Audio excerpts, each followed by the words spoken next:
เอ้าสบายดีครับผมอยู่ที่ซ่องจอนนี่เนาะ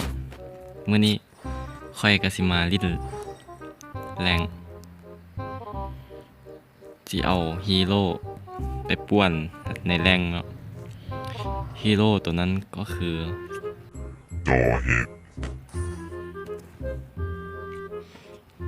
ค่อยสิเอามาป่วนแรงทีมเฮาเองก็ซั่นมันจะป่วนง่ายเด้บ่ได้มาโยนเกมเด้อป่วนซื่อๆถือไข่กะอย่า AFK ค่อยซะค่อยมาป่วนซื่อ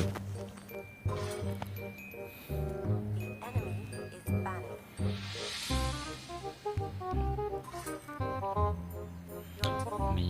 ตาย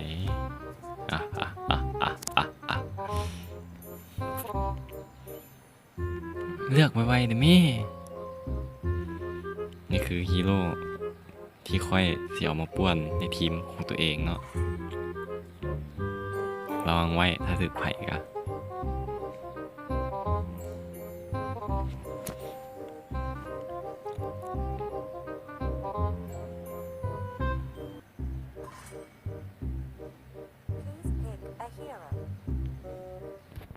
นี่เลยกดไปเลยเนาะกดไปเลย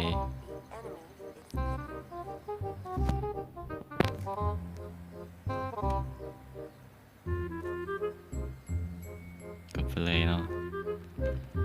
เดี๋ยวเจอไว้ก่อนเนาะมันเป็นยัง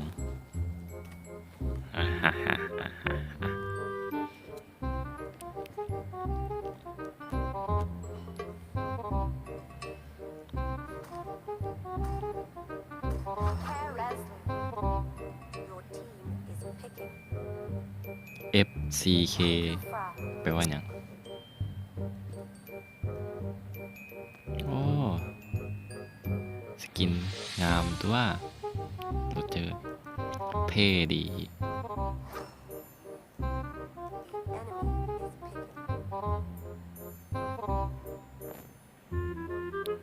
ทางเขาเจ้าเขาเอานักยิงมาส่อง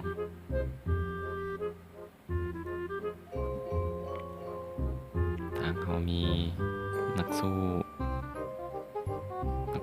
สอง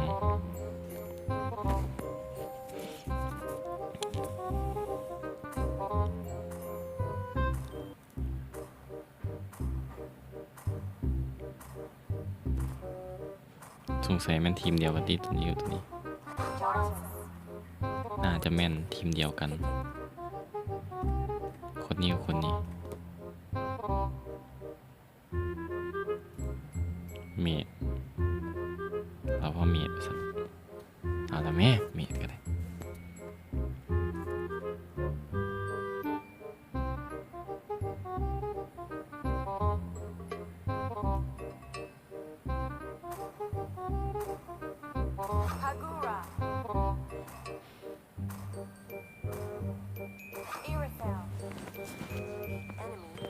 ออโรร่า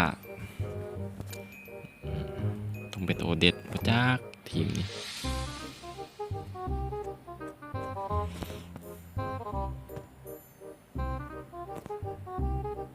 เซเบอร์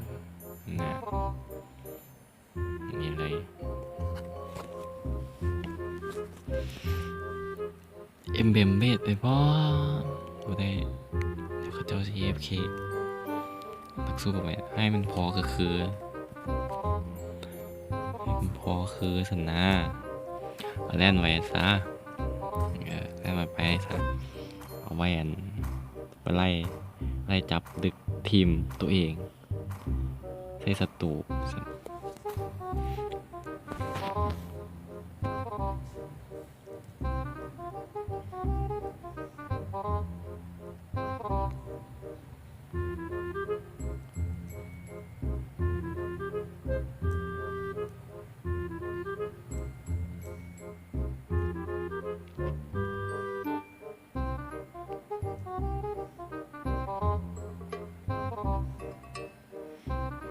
เน็ตกับเน็ตซ่า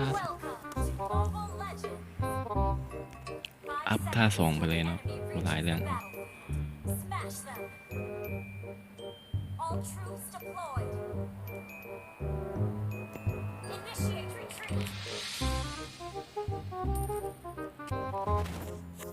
เครื่องลมไว้ก่อนเนาะ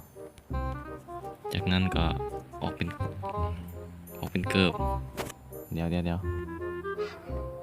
ลาออกเกิบมานาก่อน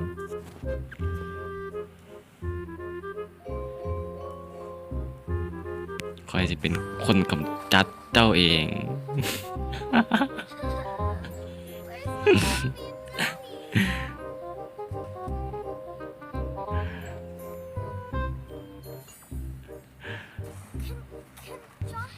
คอยจะเป็นคนกำจัดเจ้าเอง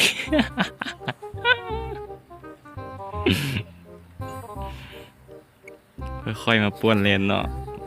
ดิ้นเหมือนนี้นะค่อยมาป้วนเลน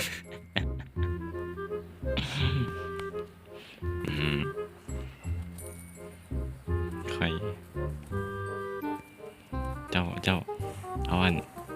นักยิงยังยิงดึกไปโอ้โบได้ค่าเสยเดี๋ยวคอยสิดึก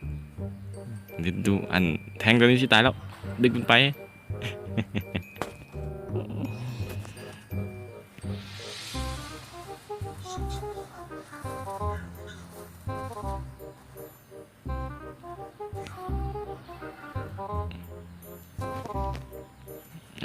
มันซื้ออันนั้นแล้ว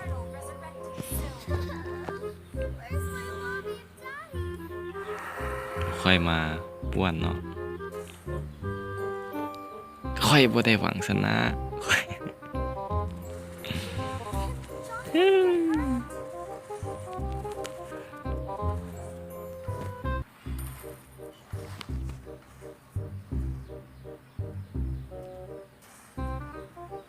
ก็มาตีบ้าเดี๋ยว3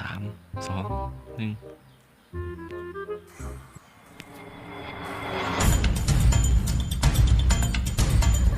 เอามันตีโอ้ได้สวยเสย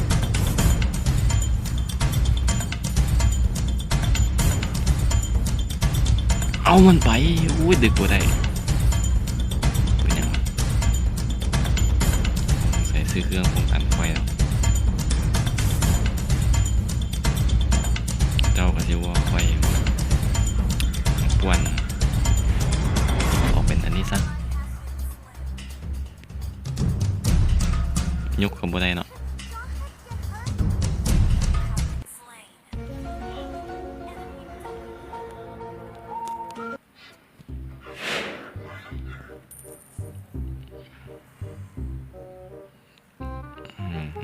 ไอริเทลเห็ดหยังง่อยไอริเทลเห็ดหยังญาติบับมัน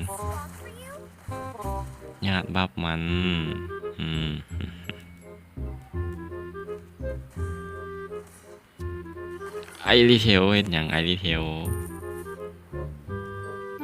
เจคลิปกัน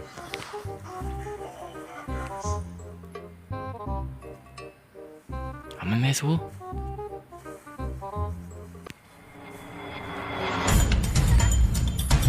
ไอริเทลมันอย่างไอริเทลมันมาค่อยสวยมาเอาค่าสิครับเอามันกับม่วนแล้วเจ้าซื้อเครื่องสิยิงขึ้น30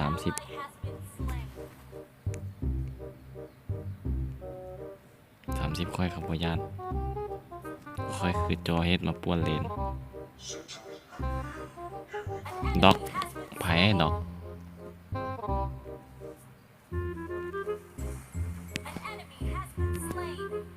ว่าจังไดไอดีเทล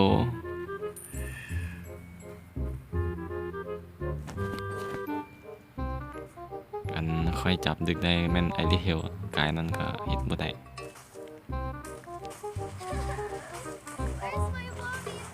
ญาติบับไอ้ที่แตกแล้วดึกเราออกไปแล้วได้ลาดบ่ได้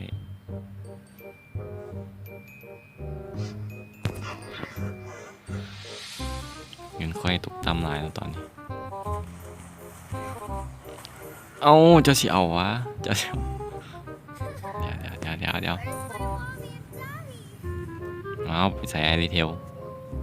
เจ้าสิไปใส่จะแล่นไปใส่นี้ไอรีเทลว่างามจังหวะจับมันซะค่อยเบิ่งยากมันก็สละมันย่างค่อยดึกว่าจังไดไอรีเทลว่าจังไดจะเสียวจังไดค่อยตายค่อยกับบุสวยจะตก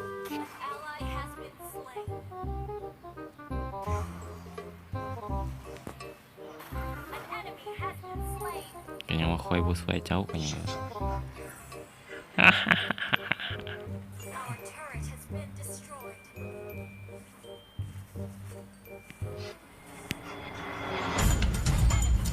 โอ้ดึกศัตรูนี่ดึกได้เนาะเพราะว่าอย่างมันดึกได้อีกนิดนึง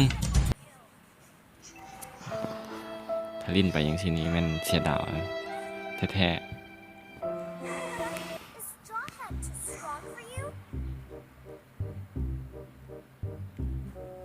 เป้าหมายคือไอรีเทล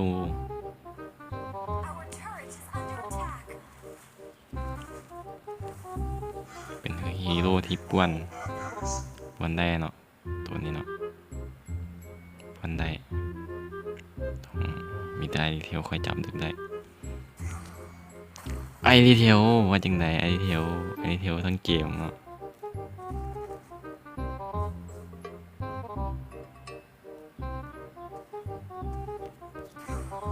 ไอรีเทลทั้งเกมเนาะ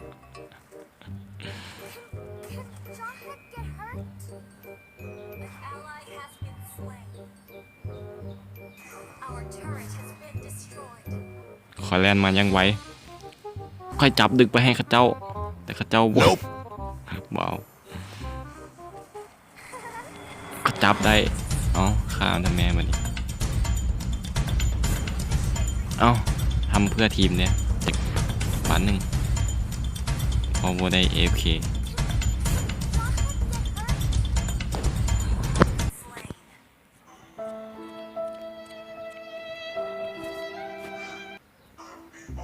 แต่ก็บ่ยอมแพ้เนาะบ่ยอมแพ้ก็ได้มีความสู้บ่ถอยเขายักเลยนี่ได้ป่ะนี่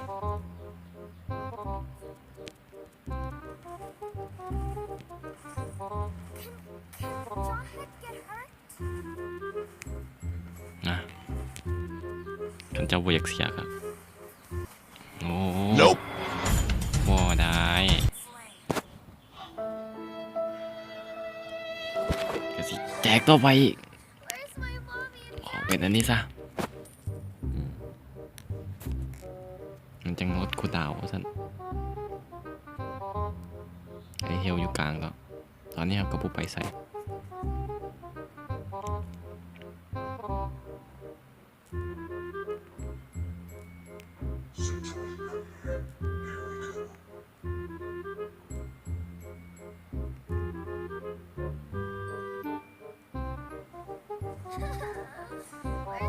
ตอนนี้มีการสู้กันแล้วตอนนี้ไอเฮลใส่เข้าไฟบัดหนึ่งก่อนโอ้ไอเฮลมันอยู่ป่า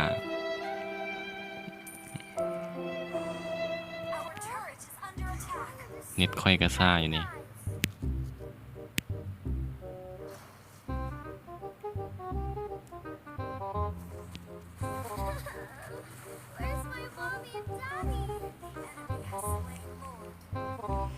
แพ้แล้ว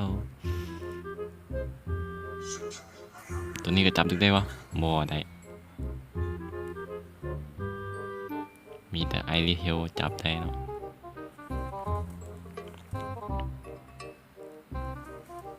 แล้วเดี๋ยวนี้ก็ฮอดเวล10เขาเจ้าได้เวล11ค่อยสิลิ้นเอาแท้ๆให้มันชนะก่อนนะค่อยบ่อยากกวนแล้วตอนนี้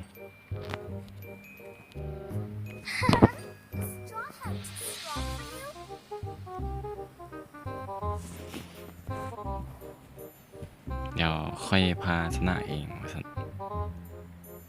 เนี่ยมันกำลังมาแล้วเดบ่มีไฟเตอร์แล้วแล่นออกมา มันก็ง่ายแท้ดิสิมันง่ายแท้ดิ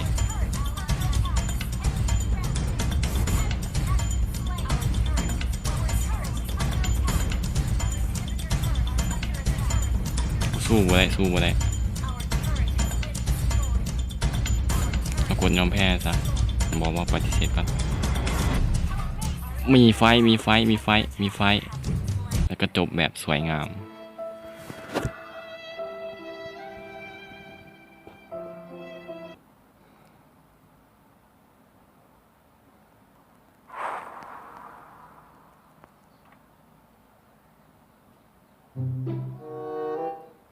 เอ้า